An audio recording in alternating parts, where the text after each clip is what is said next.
Hi, Christy Hubler, FabricatedFrames.com with the sewing tutorial assembling step 6, assembling the 2 panels inner lining bamboo fleece with outer ripstop nylon, assembling, sewing them together.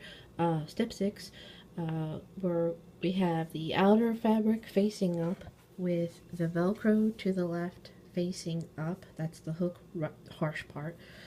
Then on top of that, we put the organic cotton bamboo fleece inner lining face down with the hook and loop soft side facing down to the right. And then we pin. We pinned corner to corner, as you can see, corner to corner. I don't know if you can see that. It's hard to say. And we have this corner to this corner. So hard with this. So see that?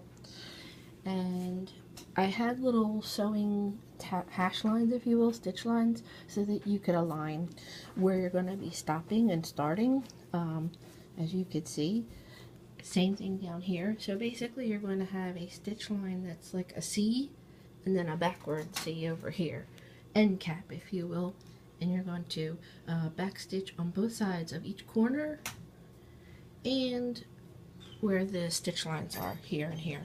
You're going to leave an opening on the top and the bottom to turn it out like a pillow.